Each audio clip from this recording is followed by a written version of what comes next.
We should think more about how we want to use this technology to help people, or what human future do we want in an era where AI is ubiquitous.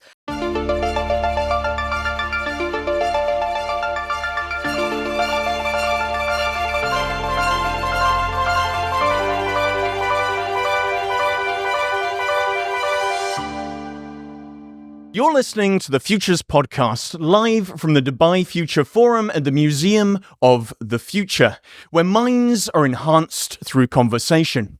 On this show, we meet the scientists, technologists, artists, and philosophers working to imagine the sorts of developments that might dramatically alter what it means to be human.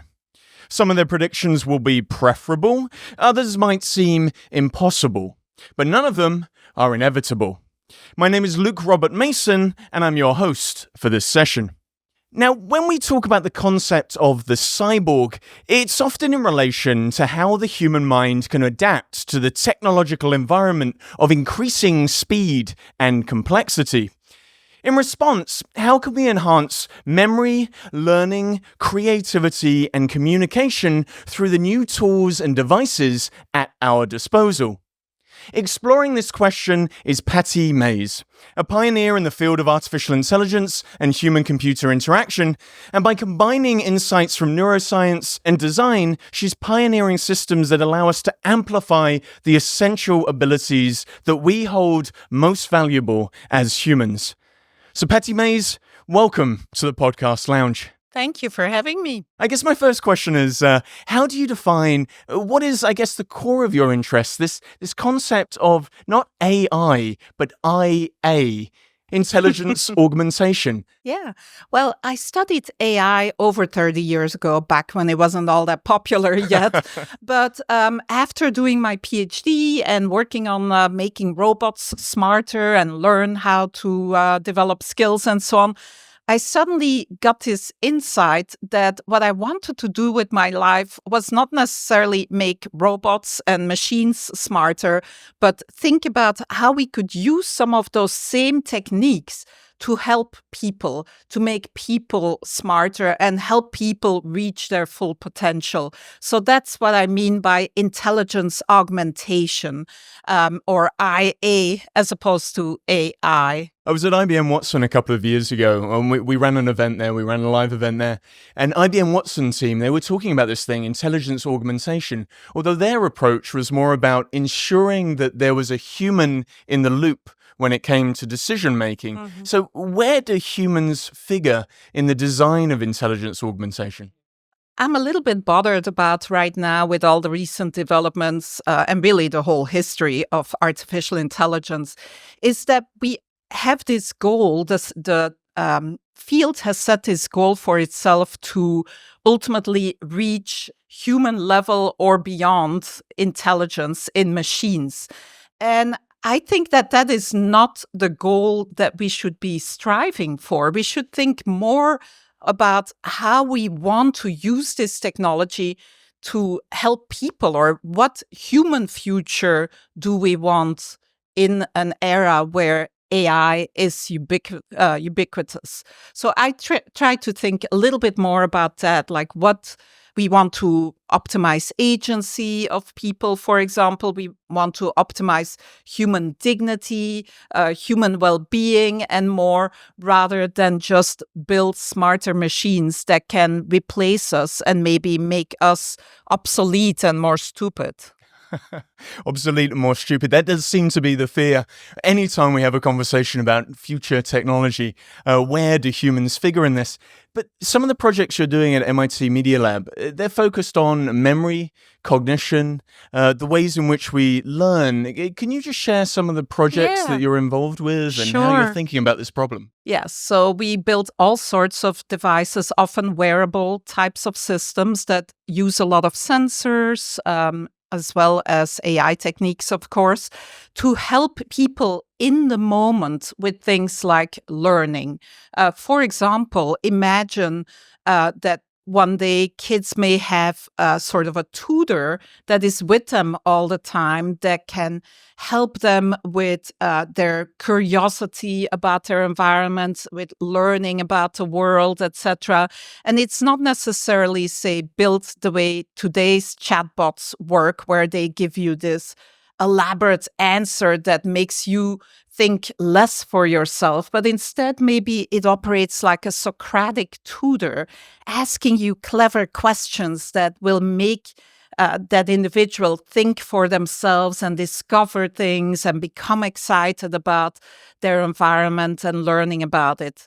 So learning is one big area that we work on, but I'm also very interested in what intelligence augmentation can do for the elderly, for the aging population. We live in a world where increasingly we have more, we live longer, we have more older adults and not enough young people to take care of them. And older people really want to stay in their own homes, live in their own homes for as long as they can, without having to go to a nursing home or without having to have a person visiting them every day and being in their space. So we've been looking at how we can build systems that help the elderly with independent living, remembering that you already took your medication this morning, or reminding you of a conversation that you had with your daughter where she said she's going to come visit this afternoon, or helping you find misplaced objects and more. It sounds like there's an important factor there, another I word other than intelligence, interaction. It feels like interaction is the key to getting these systems to help us to learn. Often our interactions with these systems, say a chat GPT, it's very one way. We put in our question, we get back the answer, but we don't really have a conversation with it. So how are you developing conversational systems through, I guess, voice and feedback that really encourages that interaction?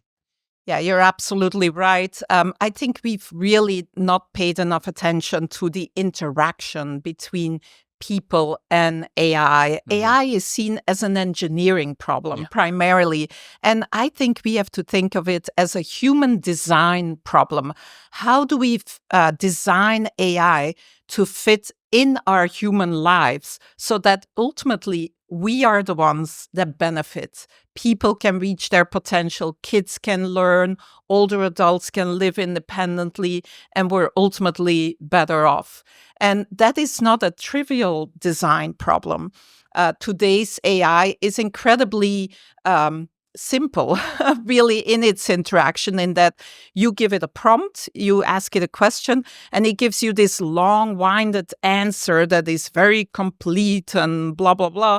But it discourages the person from thinking for themselves about the issue, because it just gives you the 10 points that you should be thinking about when thinking about this particular topic. And so I think we should design interactions where the AI engages you more in thinking about the topic at hand, so that people are really more involved, they learn, they become interested and excited. And it's really more a two-way type of interaction going back and forth, just like we are doing right now. Uh-huh. Yeah. I mean, you're so well known for having written some of the early work on software agents, but what's fascinating about some of your latest work is how you talk about AI as characters, as having personality and being able to embody voices of those we know, and sometimes even our own voices. Mm-hmm. So could you tell us a little bit about how we can have a talk to our future selves? Yeah. So what is, of course, really interesting about today's AI, the conversational AI system specifically, is that you interact with AI like you interact with another person. And we are learning through our experiments that a lot of what psychologists have learned about people and interaction between people and so on applies in this context and can be used in interesting ways, actually. So in one experiment, for example, we built learning or tutoring agents, and we gave them faces. And for one of these tutoring agents, we chose the face of Elon Musk, who at that time was still a little bit more liked, maybe on average than today. Yeah. Maybe you should cut that out. But we took someone controversial, someone that's some people admired, somebody and other people maybe didn't like as much. And we noticed that there was a significant effect in how people rated this tutor, even though they knew that this was not the real Elon Musk. It was a deep fake Elon Musk. And we told them so. In fact, deep fake Elon Musk introduced himself as I am a virtual blah, blah, blah character. And what we learned, is that the people who loved Elon Musk, they wanted to learn more about the topic that Elon Musk was teaching them about. They said he was a great tutor. It was a really interesting lesson. They were much more motivated in the topic because they related to this virtual tutor. So these are effects that we can abuse or use. They can really cut both ways to influence people. AI is seen as a social entity, and we respond to it the way we respond to other people, for better and for worse. You asked also about future you, which is another interesting experiment that we did. We realized, well, if you can talk to virtual agents that have faces and so on, could we have you talk to your future self? So as to encourage people to really think a little bit more long-term about their long-term future and taking actions and behaving in the interest of their long-term future. So we actually have a website that anyone can go to, futureyou.media.mit.edu, and you upload a picture of yourself. And you tell the system a little bit about your interests and your goals for life. And then it creates this 60-year-old version of yourself, of your picture, in the form of a chatbot also that you can talk to talk to your older self and realize what your older self has experienced, what path they took from where you are now to maybe their successful older life, etc. And together with psychologists from UCLA, we evaluated how this affects young people. Yeah. And it turns out that it makes people really think more long-term and act more in their own long-term interests when they have had this opportunity to talk to their older or a possible older self. So they are more interested in things like investing for old age, being serious about their education and learning and more. That's fascinating. But what's guiding the design of that future self? Is it the face, the aged face that they're empathizing with? Is it the content of the conversation? Is there empirical work to kind of unpack what it is about the future self that triggers that empathetic moment? Yeah, we actually looked at a variety of different conditions, like just a chatbot with a face, etc. And we realized that the more realistic the older future self, the stronger the effect, basically, or the impact. Did anyone dislike their future selves? We didn't really ask that question, whether they disliked it. Luckily, you can try the experience multiple times. So if you don't like one version, so you can try another. You can prototype multiple versions of yourself and let them live different lives. Well, that's part of the idea, that people can really explore possible futures, that they can say, like, what if I became a podcast host? Yeah. What if I became an AI developer? What could my life be like? Would I, at the end of my life, think that this was a life worth living and a life that I enjoy and so on? Well, that's fascinating. I'm currently pursuing a PhD, so I should run one simulation of myself pursuing just that PhD and one pursuing the podcast and see who ends up happier exactly. at the end of 60 years. It's interesting because I use a voice clone of myself. Of course, I've got all of this data from the Futures podcast that I can use to clone my voice. and I use it to read back academic papers to myself. And a question I have, and I'm not sure if it's something we can answer empirically right now, is does that aid my memory? To hear my own voice read the words on the page, am I internalizing that differently? I mean, if I was at MIT Media Lab, what are some of the ways in which you think about studying and designing experiments that can study these sorts of things from an empirical standpoint? Maybe you should come and be a student in my research group. That's what I was hoping you would say. Because I love that suggestion. And we do some related work, actually. Okay. We are cloning people's voices with the 11 Labs software, for example. And we are basically doing empirical studies to detect whether when people hear their own voice talk about themselves, whether that influences them more and impacts them more than when it is a random stranger's voice, basically. So, for example, if you want to change your own behavior, you want to exercise more, eat more healthily, etc., if you have a system talking to you in your own voice saying, I am a person who exercises every day, I am fit, and that is part of my identity, etc. If you hear that in your own voice, does that make a difference than if you hear this third person's voice? So these are the kinds of questions that we are looking at. I'm interested, when you design an experiment, do you start with those insights from neuroscience and cognitive science first?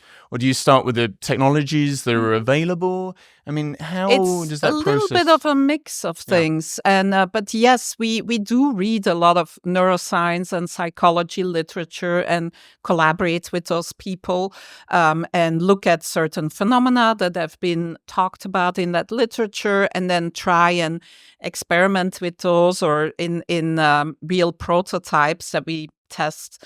But I believe that our work also results in new insights in psychology and neuroscience because we are really building new prototypes, new platforms that enable the studies that previously were not possible.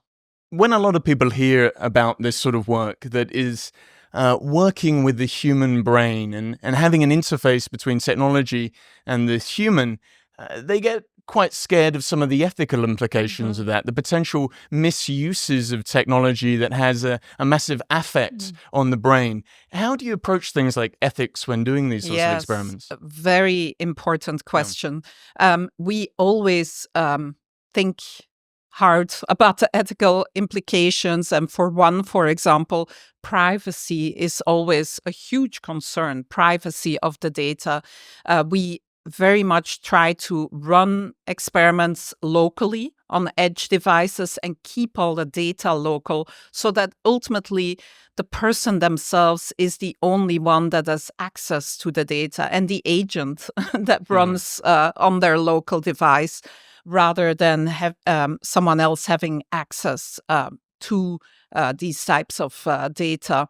So it's very important that we think about how these types of services are being rolled out, who makes them available, again, where does the data live, who has access to the data, and so on. And I hope that this time around, in comparison with, say, social media and the introduction of the web and personalization on the web and so on, that we can be more careful about the choices we make. Well, just like the Museum of the Future, the MIT Media Lab feels like one of those special places that gives birth, I guess, to science fictional ideas.